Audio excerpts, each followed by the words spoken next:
जय श्री राधे दोस्तों, आइए सुनते हैं आज की कहानी। कहते हैं एक बार एक पंडित जी शास्त्रों का अध्ययन करने के लिए काशी चले गए और वहाँ उन्होंने कई वर्षों तक अपने शास्त्रों का अध्ययन किया। जब उनकी शिक्षा पूर्ण हुई तो अब वो अपने गांव वापस चले आए। जब वो गांव में आए तो उनके नाम की चर्चा होने लगी। सभी लोग कहने लगे कि पंडित जी वहाँ से बड़ी शिक्षा प्राप्त करके आए हैं और धर्म से जुड़े हुए किसी भी प्रश्न का उत्तर दे सकते हैं, किसी की भी समस्या को सुलझा सकते हैं। उनके नाम की इस प्रकार से चर्चा होने लगी। ऐसी चर्चा सुनकर एक दिन उनके पास एक किसान चला आया और पूछने लगा कि पंडित जी, मुझे आपसे एक प्रश्न पूछना है। तो अब पंडित जी ने कहा कि बताइए आपका क्या प्रश्न है। तो किसान कहता है कि मुझे जानना है कि पाप का गुरु कौन है। अब इस प्रश्न को सुनते ही पंडित जी को बड़ा आश्चर्य हुआ। उन्होंने धर्म का गुरु सुना था, आध्यात्मिक गुरु सुने थे, लेकिन पाप का भी गुरु होता है, ये उनकी समझ से और ज्ञान से बाहर था। वो बड़ी उलझन में पड़ गए। अब उनके मन में शंका होने लगी कि कहीं उनका ज्ञान अभी अधूरा है, उनको पूर्ण ज्ञान नहीं हुआ। और अब वो इस संकोचवश फिर से काशी लौट गए। वहां जाकर वो अपने अनेक गुरुओं से मिले, लेकिन उनके सवाल का जवाब उनको नहीं मिला कि जिससे वो संतुष्ट होते। और इसी सवाल के जवाब के लिए वो जगह जगह भटकने लगे। एक दिन उनकी मुलाकात एक गणिका से होती है। उसने अब पंडित जी को परेशान देखा तो वो पूछने लगी कि पंडित जी, आप इतने परेशान क्यों हैं? आप अपनी परेशानी का कारण बताइए। जब वो गणिका बार बार पंडित जी से पूछने लगी तो अब पंडित जी ने अपनी समस्या उसे बता दी। तो वो कहती है कि इसका जवाब तो बड़ा सरल है, लेकिन आपको इसका उत्तर पाने के लिए कुछ दिनों मेरे पड़ोस में रहना होगा। पंडित जी इस ज्ञान के लिए तो जगह जगह भटक ही रहे थे। अब उन्हें उनके सवाल का जवाब मिलना था, तो वो उसकी बात को मान गए और वहाँ चले गए। उस गणिका ने उनके रहने के लिए अपने पास में ही अलग व्यवस्था कर दी। अब पंडित जी वहाँ गए और अपने हाथ का बना हुआ खाना खाते थे। किसी के हाथ का ना तो वो खाना खाते और ना ही पानी पीते थे।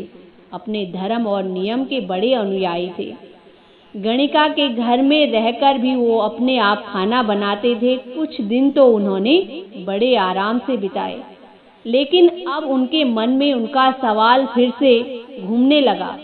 वो परेशान करने लगा। जब तक उनको उनके सवाल का जवाब नहीं मिल जाता तो वो उसकी प्रतीक्षा करने लगे। और एक दिन अब वहाँ गणिका आती है और कहती है कि पंडित जी, आपको भोजन बनाने में बड़ी परेशानी होती होगी।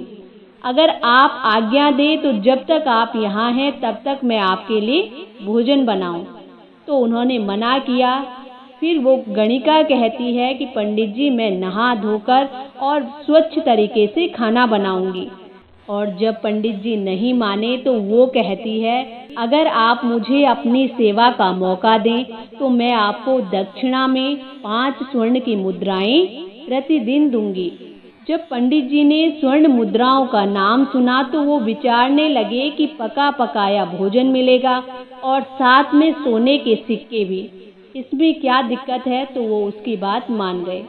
और अब पंडित जी ने अपना नियम छोड़ दिया और कहने लगे कि ठीक है, जैसी तुम्हारी इच्छा है, लेकिन इस बात का ध्यान रखना कि मेरे कमरे में आते जाते तुम्हें कोई ना देखे। अब पहले ही दिन वो गणिका कई पकवान बनाकर पंडित जी के सामने ले गई और भोजन परोस दिया। जैसे ही पंडित जी भोजन करने के लिए आगे बढ़े तो उसने वो सामने रखी हुई थाली खींच ली। अब पंडित जी को ये देखकर बड़ा क्रोध आया और वो कहने लगे कि ये क्या मजाक है। तो वो गणिका कहती है कि पंडित जी, ये मजाक नहीं है, ये तो आपके प्रश्न का ही उत्तर है। तो वो कहते हैं कि मेरे प्रश्न का उत्तर? तो वो कहती है कि हाँ, ये आपके प्रश्न का उत्तर है। यहाँ आने से पहले आप भोजन तो दूर किसी के हाथ का पानी पीने के लिए तैयार नहीं थे, लेकिन जैसे ही मैंने स्वर्ण मुद्राओं का लोभ दिया तो आपने मेरे हाथ का बना भोजन स्वीकार कर लिया। यही लोभ तो पाप का गुरु है। इस प्रकार उस गणिका के समझाने से उनको उनके प्रश्न का जवाब मिल गया और अब पंडित जी को अपनी गलती का एहसास हुआ कि मुझे अपने नियम इस प्रकार नहीं तोड़ने चाहिए थे, और अब वो अपनी की हुई उस गलती का एहसास करते हुए वहाँ से चले गए। तो दोस्तों, ये थी आज की कहानी। आशा करती हूँ आप सबको भी पसंद आएगी। इसी के साथ जय श्री राधे।